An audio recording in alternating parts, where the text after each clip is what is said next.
오늘 본문 말씀은 에스라가 옷을 찢고 머리털과 수염을 뜯으며 하나님께 기도하는 내용인데, 먼저 왜 에스라 선지자가 이러한 기도를 하게 되었는가, 그 연유를 살펴봐야 됩니다. 바벨론의 포로로 끌려갔던 백성들 에스라에 의해서 출애굽하듯이 이제는 본국으로 돌아왔습니다. 돌아와서 이들이 잘 살아야 되는데 옛 조상들의 죄악을 되풀이하면서 또다시 죄악된 삶을 살고 있다는 소식을 들었기 때문입니다. 오늘 1절, 2절 말씀 보게 되니까 이일 후에 백성들이 나와 이스라엘과 백성들과 제사장들과 레위 사람들이 이 땅 백성들에게서 떠나지 아니하고, 이일 후라는 것은 무엇이냐면 바벨론에서 백성을 데리고 온 다음에 이제는 이들이 다시는 포로로 끌려가지 않고 죄악 가운데 있지 않도록 이 에스라가 기본 준비를 하고 있는 겁니다. 바벨론에 왔을 때에 많은 예물을 갖고 왔거든요. 그 예물을 제사장에게 드리고 또한 하나님의 전에 드리면서 계속 예배를 드렸던 겁니다. 그리고 총독에게 조서를 보내서 하나님의 성전을 지어야 되는데 좀 도와주십시오라는 이러한 여러 가지 일들을 이 에스라가 하고 있었던 거예요. 다시는 죄악 가운데 빠지지 않아서 이 백성이 또다시 포로로 끌려가지 아니하도록 정말로 아비의 마음으로 이 제사장의 역할을, 선지자 역할을 충분히 열심히 감당하고 있는데, 이때 방백이 와서 말을 하는 거예요. 이스라엘 백성들과 제사장들과 이 사람들이 이 땅 백성들에게서 떠나지 아니하고 있습니다. 떠나지 아니했다는 것은 바로 뭐냐면 구별되게 생활하지 않고 있다는 거예요. 이 땅 사람들 함께 어울려서는 안 되는 것들을 똑같이 하고 있습니다. 그러면서 무엇을 하느냐? 가증한 일을 행하고 있다. 가증하다는 것은 우상숭배입니다. 우상숭배와 함께 따르는 것은 바로 뭐냐면 음행이에요. 우상숭배는 반드시 음란을 동반했습니다. 그래서 신전에서 합법적으로 음란 행위를 할 수 있도록 우상숭배하는 이방신들의 공통적인 것이 바로 그런 거였어요. 그래서 세속적인 것을 좋아하는 사람은 우상을 섬기고 그 자리에 간 것을 즐겨 했던 거지요. 뿐만 아니라 이전에 보니까 하나님께서 그렇게 금지했던 통혼을 하고 있습니다. 하나님께서는 절대적으로 통혼을 허락하지 않았습니다. 통혼을 금지시킨 것은 사람과 사람과의 혈연적 관계를 유지하게 하기 위한 것이 아니라 하나님과의 관계를 유지하기 위한 거였어요. 외적인 부분이 아니라 영적인 부분이라는 겁니다. 예를 들어서 잘 사귀고 있는 남녀가, 만약 남녀가 있었는데 만약에 남자가 다른 여자를 만나고 나쁜 짓을 하게 되어지면은 둘의 어떠한 육체적인 관계보다 정신적인 관계, 마음의 관계는 더 기가 막히게 망가지게 됩니다. 그러면 절대적으로 다시 볼 수가 없는 거죠. 그래서 이 하나님의 백성이 언약되지 않은 백성과 혼인하는 것을 며느리로 받아들이고 사위로 받아들인 것을 하나님은 철저히 이 당시에 금지했던 것입니다. 바벨론에서 종살이를 하던 이스라엘 백성들, 기도의 선지자 에스라를 통해서 5개월 동안 본국으로 돌아왔을 때에 출애굽 못지않은 많은 하나님의 살아계심을 경험했을 것입니다. 출애굽할 때도 불기둥과 구름기둥으로, 불기둥, 구름기둥은요 절대적으로 사람의 힘으로 할 수 없는 하나님의 능력입니다. 이것이 없으면 절대로 광야를 통과할 수 없는 대표적인 것이지요. 곳곳에서 도사리고 있는 도둑들의 위험과 또한 살인적인 기후, 이 모든 곳에서 하나님을 충분히 그들은 경험했을 겁니다. 그러므로 영적으로 충만할 대로 충만한 상태, 그리고 다시는 이전의 죄악, 옛날 습관, 우상, 버리지, 섬기지 아니하고 사명 감당하는 데 목숨 걸겠다라는 그런 필사각오의 마음을 갖고 다시 고향 땅으로 돌아왔을 거예요. 그러나 단 4개월도 안 돼서 우상의 가증한 것들을 섬기고 음행하고 통혼하며 하나님의 백성으로서의 정체성을 잃어버린 겁니다. 너무 빨리. 에스라 7장 9절에서 예루살렘에 도착한 때가 5월 달이고 에스라가 모든 무리를 모은 것이 그해 9월 20일이니까 이런 사실을 미뤄볼 때 4개월도 채 안 됐던 거지요. 하나님을 경험했던, 그리고 그들의 사명의 감에 불타올랐던 그 믿음이 굳게 서 있지 아니하고 4개월도 안 돼서 다시 옛날로 돌아갔다는 거예요. 바벨론으로 끌려가 노예로 살던 유대인들을 광야의 길에 그 모든 위험에서 보호하시고 이렇게 다시 본국으로 오게 한 하나님의 뜻이 무엇일까요? 성전을 짓고 하나님을 경배하기 위함인데, 돌아온 얼마 안 돼서 이러한 가증한 일을 행하고 이방 민족과 다시 또 어울리고 예습관으로 돌아가면서 언약을 모르는 자들과 뒤엎고 살아간다는 이 소식을 들은 에스라, 얼마나 기가 막혔겠습니까? 얼마나 배신감을 느꼈겠어요. 이 변덕스러운 백성들의 모습을 보면서 이들이 광야에서 어려움 가운데 하나님 앞에 부르짖었던 그 신앙, 그게 가짜였던가? 그게 위선이었던가? 이들이 그렇게 하나님 앞에 간절히 기도했던 그 모습을 볼 때 내가 너무너무 감사했는데, 힘들고 어렵지만 위협스러웠지만 이들을 노예의 땅에서, 노예 생활에서 함께 나오는 이것이 너무나 감사했는데, 지금 일이 다시 돌아간 이들의 모습을 보니 내가 속은 건가? 아니면 내가 뭔가 목회를 잘못했나? 아마 여러 가지 생각을 했을 수 있겠다라는 생각이 듭니다. 한탄과 후회가 막급했을 거예요. 여러분들도 여러분의 자녀를 정말로 사랑의 마음으로 정성으로 이렇게 잘 키우고 양육했는데 어느 날 엉뚱한 모습, 엉뚱한 생활, 엉뚱한 결과를 여러분에게 보여준다면 여러분 마음이 어떻겠습니까? 얼마나 배신감이 많이 느껴지겠어요? 얼마나 서운하겠습니까? 여러분, 만약에 여러분의 자녀가, 여러분의 사랑하는 사람이 여러분의 마음을 기가 막히게 만드는 그런 상황을 선사했다면 여러분은 어떻게 하겠습니까? 정말 꿀밤한테 그냥 갓 때리고 싶지 않겠어요? 아마 이 에스라 선자도 그랬을 것 같아요. 이 목사도 교회 사역을 하다가 보면은요, 그게 아닌데 참 목사 마음을 모르는구나 하는 경우가 가끔 있어요. 가끔. 근데 그럼에도 불구하고 감사하면서 하는 것은 하나님의 백성이니까, 저는 청직이니까. 할렐루야. 그러니까 끝까지 가는 거예요. 기다리면서. 서운해하면 안 되지요. 판단하면 안 되지요. 에스라 선지자가 바로 그러한 대표적인 목회자였던 모습을 보여줍니다.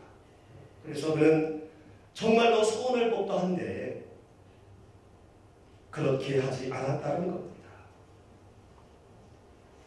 3절 말씀 보니까 얼마나 이 말을 듣고 기가 막혔는지, 이 일을 듣고 에스라가 어떻게 했습니까? 속옷과 겉옷을 찢고 머리털과 수염을 뜯으며 기가 막힌 상태로 앉아 있었어요. 어순으로 볼 때에 얼마나 어려운 상황인지 속옷을 다 찢어버리고 겉옷도 찢어버리고 머리털 수염, 여러분 지금 한번 머리털 뽑아보시겠습니까? 제가 수학 선생님이, 중학교 때 수학 선생님은요, 꼭 이상하게 벌을 주실 때에 여기를 이렇게 당깁니다. 그러니까 이거 당기면 얼마나 아픈지 몰라요. 기분도 나쁘고 아프기도 하고요. 굉장히 아프더라고요. 집에 가서 해보세요. 옷을 찢고 머리털과 수염을 뜯는다는 것은요, 이거 인생 끝났다는 거. 최고의 좌절의 상태인 겁니다. 그런데 이 모습을 본 몇 명이 그래도 양심이 있는지 모여들었습니다. 에스라가 있는 곳으로 모여들었어요. 그래도 저녁 제사 때 드릴 때까지, 저녁 예배 드릴 때까지 기가 막힌 상태에서 앉아 있습니다. 많은 마음에 고민이 생기는 거지요. 이들의 광야의 그 믿음, 뜨거웠던 그 신앙, 과연 그것이 가짜였던가? 내가 속았던 것인가? 내가 계속 이들을 위해서 헌신해야 되나? 이들이 다시는 노예로 끌려가지 않도록 그 모든 가져온 예물을 제사장에게 드리고 그 예물을 하나님 앞에 드리면서 예배하고 성전을 짓도록 조서를 총독에게 보내고 이렇게 했었는데 이것이 또 물거품이 되는 거 아닌가? 이거 내가 헛고생하는 거 아니야? 헛일하는 거 아니야? 여러 마음 가운데 저녁 예배 드릴 때까지 기가 막혀서 그냥 주저앉아 있는 거예요. 오전에 보니까 저녁 제사 드릴 때, 저녁 예배 드릴 때쯤에 그럼에도 불구하고 근심 중에 일어납니다. 여기서 말하는 근심은 슬픔이에요. 너무 슬픈 거예요. 그래도 일어나서 속옷과 겉옷을 찢겨진 채 머리도 그냥 지저분한 상태에서 일어나서 무릎을 꿇고 여호와께 손을 듭니다. 손을 들어서 그 다음에 하는 행동이 5절 말씀 보니까 5절 말씀 같이 한번 읽지요. 시작. 저녁 제사를 드릴 때 내가 근심 중에 일어나서 속옷과 겉옷을 찢은 채 무릎을 꿇고 나의 하나님 여호와를 향하여 손을 들고. 손을 들었다는 것은 무엇일까요? 손을 들었다.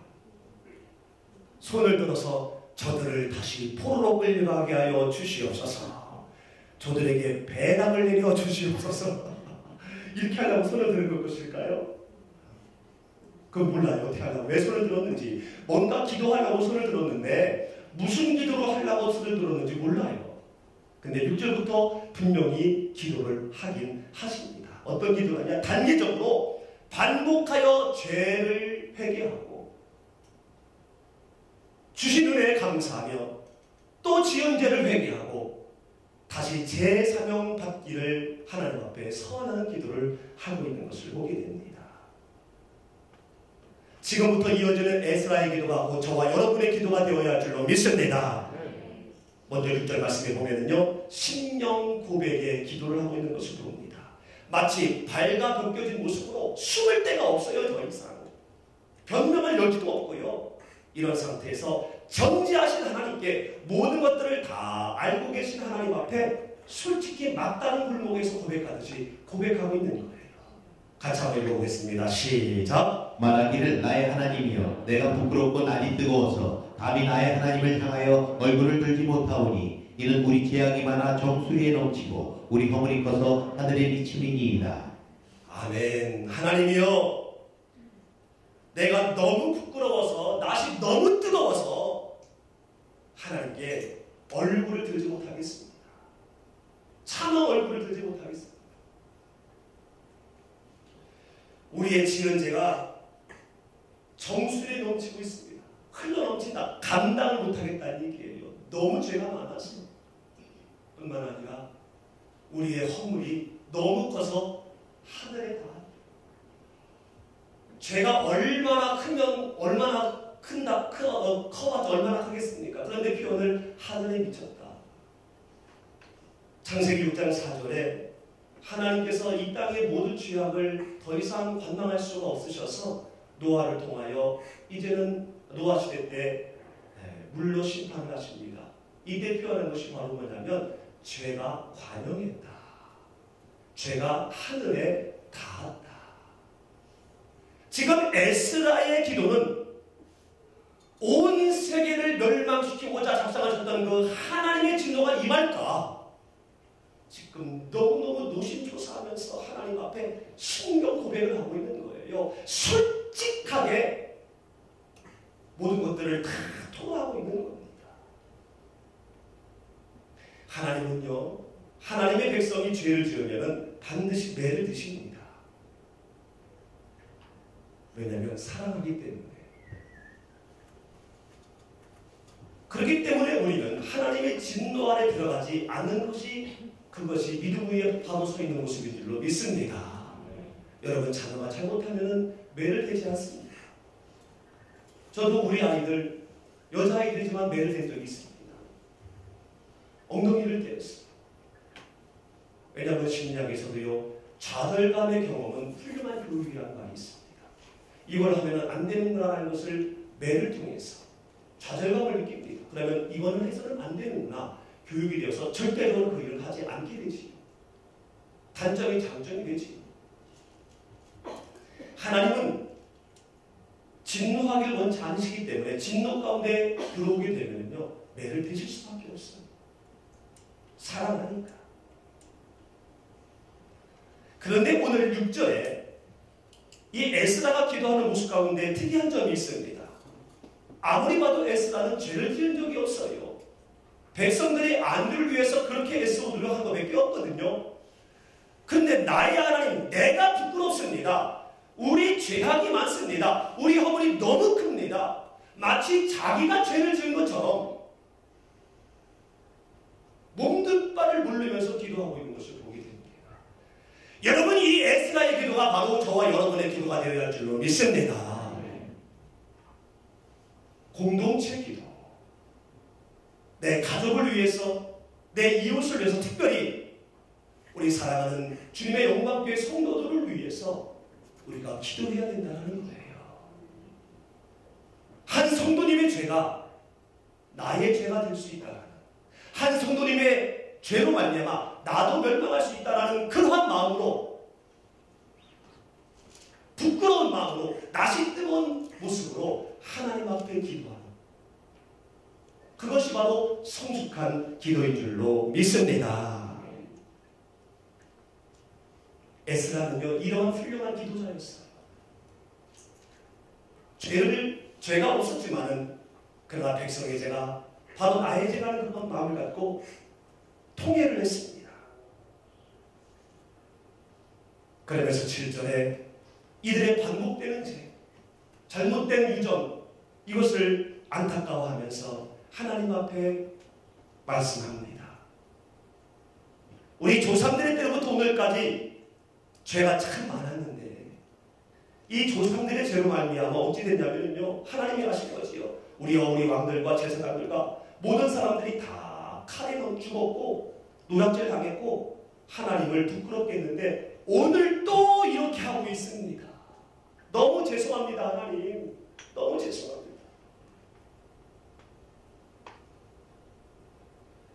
여러분, 죄 앞에 우리의 모습이 정말로 얼마나 간사한지 몰라요. 우리의 연약함은요, 죄 앞에서 그대로 드러납니다.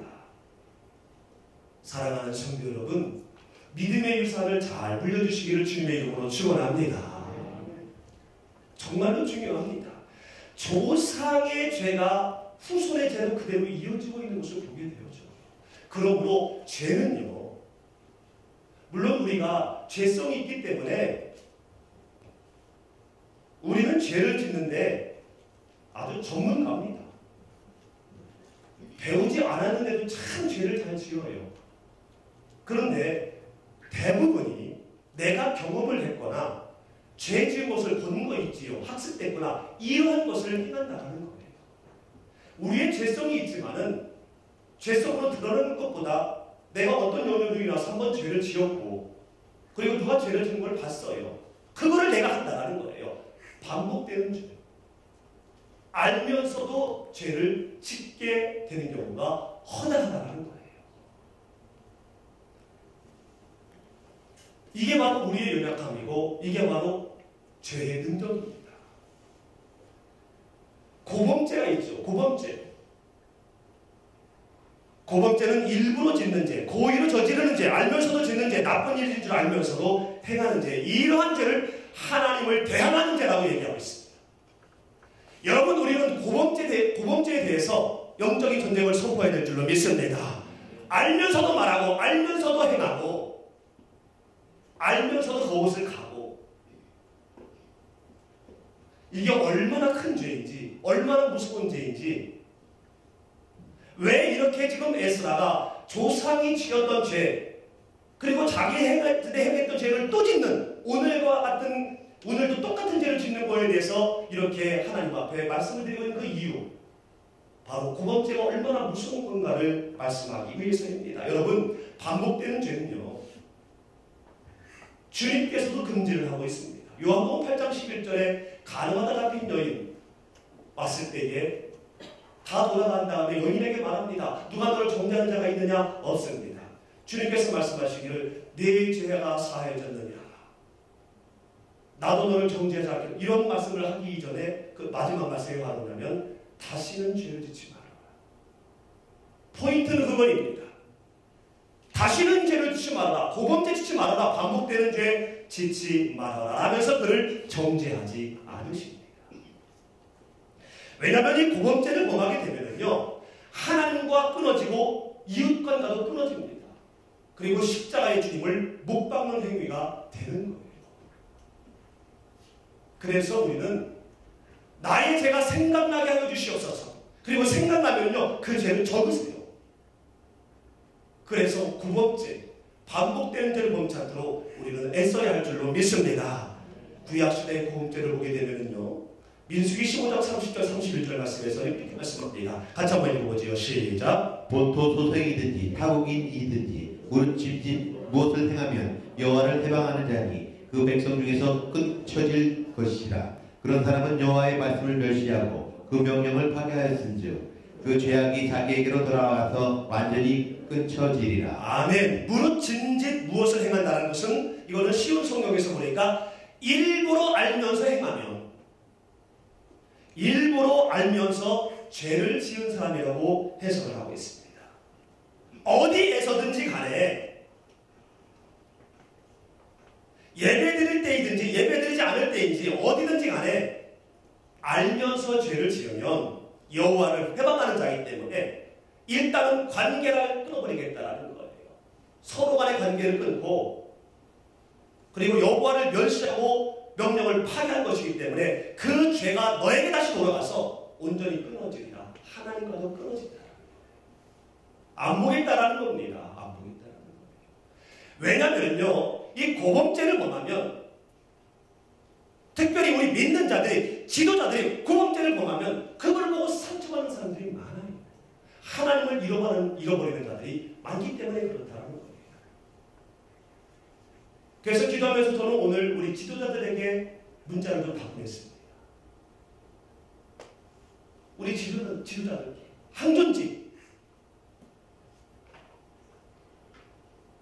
항존직은요 예배에 다 나와야 될 줄로 믿습니다. 아멘. 다음 주 고난주간인데요. 오늘 저녁에 나오신 우리 모든 항존직은 다 나올 줄로 믿습니다. 그리고 신약에는요 히브리서 6장 4절 6절 말씀을 같이 한번 읽어보겠습니다. 시작. 한번 비춤은 없고 하늘의 은사를 맛보고 성령에 참여한 바 되고 하나님의 선한 말씀과 내세의 능력을 맛보고 타락한 자들은 다시 새롭게 하여 회개케 할 수 없나니 이는 자기가 하나님의 아들을 다시 십자가에 못 박아 현저히 욕을 보입니다. 아멘. 한번 비침을 얻었다는 것은요 성령 세례입니다. 내가 하나님의 살아계심을 확실히 믿고 은혜 받은 이후에 은사도 맛봤고요 성령 체험도 했고요 어떤 것이 하나님의 선한 말씀인지 선한 말씀이라는 것은 강단에서 화려한 말로 나가는 것이 아니라 그 말씀을 내 삶 가운데 실천해야겠다. 말씀을 순종하는 것이 선한 말씀이에요. 할렐루야. 이것을 경험을 했고 또 내세의 능력도 맛봤습니다. 천국을 믿어지기 때문에 이 땅에서도 내가 천국 백성으로서 살아가는 거 이 천국의 능력도 맛봤는데 타락한 자 옛날로 돌아간 자예요. 비침을 받기 이전으로 돌아간 자 옛날 습관으로 돌아가고 옛날에 어떤 곳으로 다시 가는 그런 자는요 회개할 수 없다. 회개해봤자 소용이 없다는 거예요. 이것은 교훈하는 말씀입니다. 우리는 계속 회개해야 되지요. 이만큼 고범죄에 대한 단언을 말씀하고 있는 겁니다. 왜냐하면 그것은 다시 예수님을 십자가에 못 박는 것이고 형제의 욕을 보이는 것이기 때문에 그렇다는 거예요. 그러므로 우리는 절대적으로 반복되는 죄, 내가 알면서도 행하거나 가거나 취하거나 선택하는 것. 여러분 이날 저녁에 우리 이 성전에 오신 여러분은 절대로 이런 일을 행하지 않으셔야 할 줄로 믿습니다. 절대로 이래서는 아니 될 줄로 믿습니다. 할렐루야.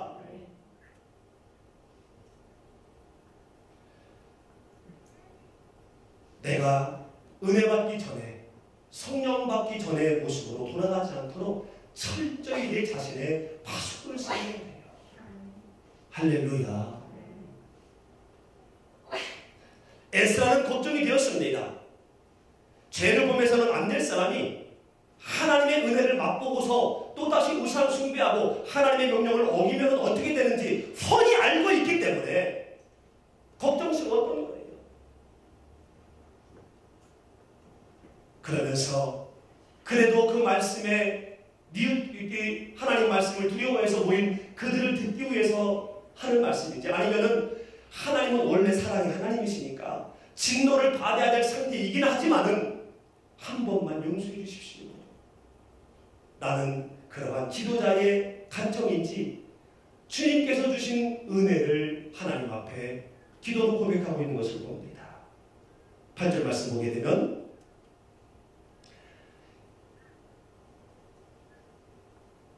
이제 이거는 그러나죠. 그러나 우리가 이렇게 많은 죄를 범했지만 우리 이 바이블 타임을 보게 되면 더 쉽게 나와 있어요. 그러나 우리 하나님께서는 비록 잠깐이기는 하지만은 우리에게 자비를 베푸셔서 그래도 몇 명은 살아남게 하셨습니다. 그리고 뿐만 아니라 주님께서는 그 땅 속에서 그래도 거룩한 땅이라는 것은 하나님께서 인정한 땅이죠. 그것을 초소로 삼아서 거기에 못을 받게 했습니다. 그래도 우리가 든든하게 잠깐 살 수 있도록 이렇게 하셨습니다. 그리고 우리의 눈을 밝혀주사 우리의 눈에 총명함을 주시고 우리 눈에 생기를 주셔서 죄를 바라보지 아니하고 하나님을 바라보는 눈을 주셔서 종로를 타는 중에서도 그래도 내가 그 속에 우리가 힘을 얻도록 하나님의 자녀로서 살아가도록 종살이 생활에서 벗어나도록 이렇게 하셨습니다. 그리고 우리가 비록 노예로 있을 때에도 우리를 계속하여 종살이하도록 버려두지 아니하시고 오히려 페르시아 왕들에게 불쌍히 여김을 입고 사랑을 받도록 그렇게 하셨고 성전도 세우게 하셨고 그리고 유다와 예루살렘에서 우리를 보호해 주셨습니다. 사랑하는 성도 여러분, 우리가 오늘 찬양도 했지만은요, 우리가 방어기도, 우리가 고범죄에 빠지지 않는 기도를 하기 위해서 우리의 방어기도 중에 하나가 주신 복을 새하려 보는 기도예요. 따라합니다. 주신 복을 새하려 보자. 나에게 주신 복이 얼마나 많습니까? 오늘 저녁에 한번 기도할 때 여러분 한번 여러분에게 지금까지 임했던 하나님의 복을 한번 하나하나 찬찬히 돌아보십시오. 그리하면은요, 여러분이 어느 죄를 지키기 참 좋은 상황에 왔다 할지라도 거기에서 여러분은 단호해지고 또한 그 상황에서도 믿음에 바로 서게 되는 역사가 일어나게 될 줄로 믿습니다. 누가 효자냐면요, 부모님의 은혜를 기억하는 자가 효를 하게 되어져요. 은혜를 기억하지 못하는 사람은요, 현실의 어떤 현상에 의해서 나한테 해준 게 뭐 있어? 이러려고 나를 낳았어? 부모님 가슴에 대못 박는 얘기지요. 누구를 낳고 싶어서 낳냐? 해준 게 왜 없어? 은혜를 모르면 그렇게 엉뚱한 짓을 한다는 겁니다. 하나님께서 이렇게 이스라엘 백성을 사랑하고 축복하고 은혜를 베풀어 주심에도 불구하고 10절에 보니까 이렇게 하신 후에도 주의 계명을 저버렸다는 거예요. 그러니 무슨 말씀을 더 이상 할 수가 있겠습니까? 영치 없습니다. 그러면서 다시 또 하나님 앞에 기도를 합니다. 주님께서 주신 그 은혜를 상기시키면서 우리에게 하셨던 그 명령을 우리가 알고 있습니다. 11절 말씀, 옛날 주께서 주의 종들 선자들 명령해서 우리에게 가서 얻으려고 하는 땅을 완전히 척결시켜라. 그것은 더럽고 가증한 것이기 때문에 완전히 치워버려라. 이것은 바로 뭐냐면 그것과 짝하지 말라는 거예요. 그것과 어울려 살지 말라는 거예요. 그러면서 12절 말씀 같이 한번 읽지요. 시작. 그런즉 너희 여자들을 그들의 아들들에게 주지 말고 그들의 딸들을 너희 아들들을 위하여 데려오지 말며 그들을 위하여 평화와 행복을 영원히 구하지 말라. 그리하면 너희가 왕성하여 그 땅의 아름다운 것을 먹으며 그 땅을 자손에게 물려주어 영원한 유산으로 물려주게 되리라 하셨나이다. 아멘. 너희들에게 허락할 그 땅은 더러운 곳이기 때문에 거기에 있는 것들을 절대로 취하지 말고 12절에 절대로 통원하지 말라. 나만 바라봐라 이거예요. 우리 권 목사님들 말씀하시잖아요. 주도 바라보는 것이 아니라 뭐라고요? 이거 명언이요, 명언. 주만 바라봐야 될 줄로 믿습니다. 주도 바라볼 때는요, 주도 바라보고 돈도 바라보고 향락도 바라보고 술도 바라보고 그 여러 가지 가운데 하나가 주님이거든요. 거기서 말할 때 주님은 딴 주님이지. 주만 바라봐야 돼요. 통혼을 금지하는 것은요, 나만 바라봐라는 거예요. 아까 말씀드렸지만은 육체적인 관계의 간절이 아니라 하나님과의 관계를 말하는 겁니다. 나만 바라보면서 그들을 위하여 평화와 행복이 영원하지 않도록 하지 말아라. 그들이 번성하도록, 그들이 왕성하도록 그거를 그냥 두지 말라는 거예요. 우리가 하나님의 명령을 지키면서 하나님의 백성으로 힘써 애써 나가지만은 그럼에도 불구하고 우리를 유혹하는 여러 가지 것들이 있다는 얘기예요. 그것을 용납하지 말라는 거예요. 그것이 내 삶에서 번성하지 않도록 하라는 얘기예요. 물리치라는 얘기입니다. 그것들이 평화하고 행복하지 못하도록 하라는 얘기예요. 그리하면 영원한 유산을 너희에게 주겠다라고 말씀하고 있는 겁니다. 이렇게 명령을 하셨다라는 거예요. 주님께서 분명히 이렇게 하면 이렇게 하겠다라고 명령하셨는데 이것도 못했어요. 그래도 13절에서는요. 이 악한 행실을 큰 죄로 말미암아 이 모든 걸 당했음에도 불구하고 우리 죄악보다 형벌을 조금 가볍게 해서 그래도 다 죽이지 아니하시고 남은 자를 허락하셨습니다. 그럼에도 불구하고 주의 계명을 거역했으니 그리고 통혼했으니 더 이상 주님이 우리를 멸망시켜도 정말 할 말 없습니다. 이 말씀을 오늘 여러분 묵상을 해봤겠습니다만 이 에스라가 얼마나 애절한 그런 기도를 하고 있는 겁니까? 그러면서 마지막 그럼에도 15절에 하나님 앞에 살짝 본심을 얘기합니다. 같이 읽어보겠습니다. 시작. 이스라엘의 하나님 여호와여, 주는 의로우시니 우리가 나만 피한 것이 오늘 날과 같사옵거늘 도리어 주께 범죄하였사오니 이로 말미암아 주 앞에 한 사람도 감히 서지 못하겠나이다 하니라. 아멘. 이스라엘의 하나님 여호와여, 여기까지 우리를 인도하신 에베네셀의 하나님 여호와여,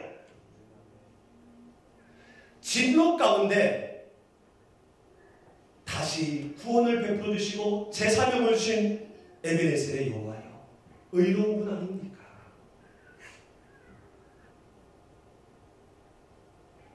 우리에게 피할 길을 주시지 않았습니까?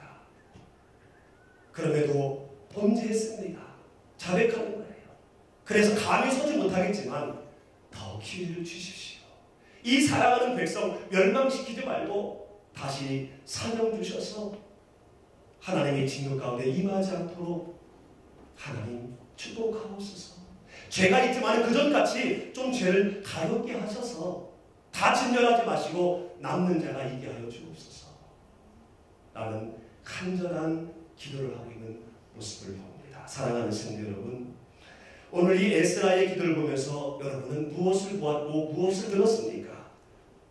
우리가 바로 이 에스라와 같은 기도를 하는 자가 되어야 할 줄로 믿습니다. 무슨 얘기냐면요, 첫 번째로 우리 이웃과 성도들의 죄를 보면서 나의 죄를 고백해야 된다. 나의 죄를 살펴야 된다는 거예요. 따라합니다. 이웃의 죄를 통해 나의 죄를 고백하고 나의 죄를 살피자. 말씀드린 것처럼 우리가 일반적으로 범하는 죄는요, 내가 경험한 죄고요, 그리고 어디선가 본 거예요. 그렇기 때문에 우리가 짓는 죄는 대부분이 고범죄입니다. 회개도 할 수 없고 다시 십자가에 못 박으며 주님을 욕보이는 죄가 우리 믿는 자들의 죄가 된다는 거예요. 그러므로 이웃의 주변의 여러 죄악성들을 보면서 우리는 그 죄를 바라보고 말하기 이전에 나는 어떤가라는 것을 우리는 매일매일 매시 매분 매초 우리는 돌아봐야 된다는 겁니다. 아멘이십니까? 우리는요, 죄와 허물로 말미암아 영원히 저주를 받을 수밖에 없는 사람입니다. 그래서 말씀드린 것처럼 우리는 죄 짓는데 선수이고요, 배운 것도 없는데 참 잘합니다. 여러분 미워하고 시기하고 질투하고 원망하고 정죄하고 판단하고 욕하는 거 1초도 안 걸려요. 1초. 순식간에 합니다. 아주 프로요, 프로. 그런 우리를 예수님이 대속의 피를 흘려주셨고 그로 인하여 우리를 용서해 주셨습니다. 그럼에도 불구하고 오늘 분노의 백성들처럼 여전히 죄악을 되풀이하고요, 은혜와 감사는 은혜와 은혜의 감사와 경배는 삶보다 육신의 안락과 먹음직 보암직 탐스러운 것을 추구하며 세상과 짝하며 가증스러운 일을 하는 것이 오늘의 우리인지 몰라요. 그게 바로 우리인지 몰라요. 내 자신인지 몰라요. 그럼에도 제약의 어떤 일들을 보게 되면요, 또한 성도님들의 어떤 모습을 보게 되면 우리는 화를 내기가 일쑤입니다. 물론 틀린 건 아닙니다. 화를 내야 되지. 근데 그것을 보고 먼저 나는 어떤가라는 것을 돌아봐야 된다는 거예요. 아멘. 나의 죄성을 돌아봐야 된다는 거예요. 나도 저럴 수 있다. 나도 저럴 수 있다. 어떤 사람의 죄성을 보고, 어떤 사람의 실수를 보고, 어떤 사람의 물지각한 모습을 보고 나도 저럴 수 있구나. 저럴 수 있겠구나. 내가 저 위치에 가 있는 것이 아니기 때문에 안 하는 거지. 나도 저럴 수 있겠구나. 라는 그러한 자신을 돌아보는 모습을 가져야 된다는 겁니다. 어느 저명한 목사님이 또 저명한 목사님의 죄를 놓고 인터뷰를 했다고 합니다. 목사님이 이런 죄를 지는 게 이게 말이 됩니까? 정말 말세 아닙니까? 라고 마이크를 들이댔을 때 그 한 목사님이 그런 말씀을 하셨대요. 나는 저분이 죄를 지었는지 안 지었는지에 대해서 말할 수가 없습니다. 왜냐하면 나도 저 상황에 있을 때 죄를 짓지 말라는 법이 없고 나도 같은 죄를 범할 수 있는 그러한 죄성이 있기 때문에 나는 저분에 대해서 말할 자격이 없습니다. 여러분, 이 대답이 정답 아닙니까? 그러므로 어떠한 죄성과 마음의 기마사를 찌푸리한 일들이 생길 때에 나를 돌아보고요,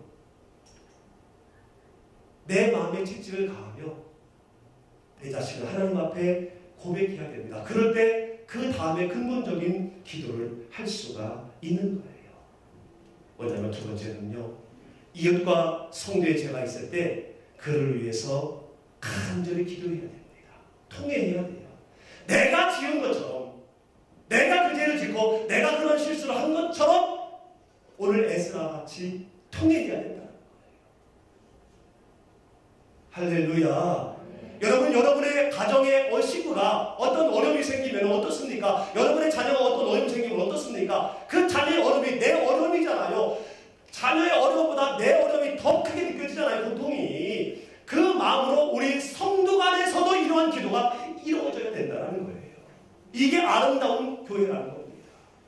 할렐루야. 에스라처럼 마음의 수염을 뿌려가면서 우리가 통회하는 기도를 해야 된다는 거예요.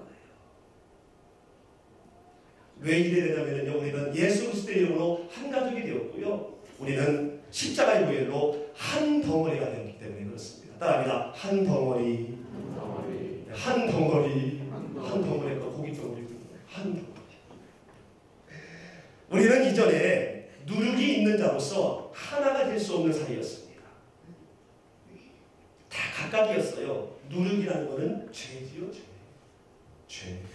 암 같은 겁니다. 여러분, 작은 암세포는요, 정상세포를 순식간에 파괴시킵니다. 이처럼 작은 죄는 나도 망하게 하고 가족도 망하게 하고 내 모든 공동체도 다 망하게 합니다. 그래서 영원히 멸망하게 만드는 거지요. 그래서 우리가 고린도전서 계속 나누고 있는데 고린도전서 5장 7절 말씀해 보니까 다 같이 한번 읽어보겠습니다. 시작. 너희는 누룩 없는 자인데 새 덩어리가 되기 위하여 묵은 누룩을 내어버리라. 우리의 유월절 양 곧 그리스도께서 희생이 되셨느니라. 아멘. 우리는 원래 다 누룩이 있는 자들이었다라는 거지요. 다 죄인들인데 유월절 어린 양 되신 그리스도께서 희생당하심으로 말미암아 우리가 누룩이 없는 자가 되었다라는 거예요. 따라합니다. 나는 누룩이 없는 자다. 할렐루야. 죄성이 있지만은 죄를 지어서는 안 되는 자라는 거예요. 그렇기 때문에 묵은 누룩을 내어 버리라. 이전에 있었던 죄를 지켰던 모든 것들을 내어 버리라는 거예요. 우리는 모두가 다 누룩이 없는 한 덩어리, 새 덩어리가 되었습니다. 그렇기 때문에 내가 먼저 나의 모든 묵은 누룩을 내어 버리고, 그리고 우리 한 덩어리가 된 우리 사랑하는 성도님들의 묵은 누룩이 있으면 그것도 내어버리도록 우리가 기도해야 된다는 겁니다. 그러므로 성도님들의 죄와 또한 이웃의 영적 외도가 나의 고통으로 와닿아야 되는 것이 마땅합니다. 우리 성도님들의 어떠한 어려움과 실수와 죄를 내가 실수하고 내가 죄진 것처럼 가슴 찢어짐으로 회개하고 기도해야 된다는 거예요. 만약에 그렇게 하지 아니하면요 책망받습니다. 여러분의 목을 위해서 기도하지 않으면요, 여러분의 함께하는 믿음의 동역자를 위해서 기도하지 아니하면, 죄에 대한 기도하지 아니하게 되면 책망받아요. 하나로 묶어졌는데 하지 않았기 때문에. 사도 바울이 5장을 심히 책망하면서 시작을 하거든요. 5장 1절 2절 한번 읽어볼까요? 시작. 너희 중에 심지어 음행이 있다 함을 들으니 이런 음행은 이방인 중이라도 없는 것이라. 누가 그 아비 아내를 취하였다 하는도다. 그리하고도 너희가 오히려 교만하여져서 어찌하여 통한이 여기지 아니하고 그 일 행한 자를 너희 중에서 물리치지 아니하였느냐. 아멘. 고린도 교회에 세상 사람들도 행하지 않은 음행의 교회 안에서 일어난 거예요. 헬라 문화와 로마 문화에는요, 이 성에 대해서 좀 관대합니다. 물러납니다. 그렇지만 아버지의 아내를 취하는 것은 법으로 금지하고 있었어요. 물론 친어머니는 아니겠지요. 그런데 그런 일들이 교회 안에 일어났다는 거예요. 얼마나 충격적인 일입니까? 그런데 오늘 말씀을 보게 되면 그보다 더 충격적인 것은 오히려 이거에 대해 오히려 교만해져서 이거를 통한이 여기지 않았다는 거예요. 그리고 그렇게 행하는 자를 너희 중에서 물리치지 않겠다는 거예요. 여러분 잘 들으셔야 됩니다. 오늘 이 자리에 이날 저녁에 오신 분들 잘 들으셔야 됩니다. 통한이 여기지 아니하고 물리치지 아니하면은 오늘 이 사도 바울이 고린도 교회를 책망하고 있는 것처럼 책망받을 수 있다는 겁니다. 통한이 여긴다는 것은 바로 뭐냐면요, 에펜의 사례. 사람이 죽었을 때 우는 울음입니다. 여러분의 가족이 누가 돌아가시면 울잖아요. 이러한 모습으로 성도의 죄가 있고 성도의 실수가 있으면요 이렇게 통한이 여겨야 된다는 거예요. 아멘이 없으시죠? 아멘. 여러분 아멘 하셔야 됩니다. 우리는 한 공동체거든요. 아멘. 여러분의 자녀가 죄송합니다마는 어떤 일로 세상을 떠났을 때 여러분 통한이 여기지 않겠습니까? 눈으로 울겠습니까? 심장으로 울 거 아니겠어요?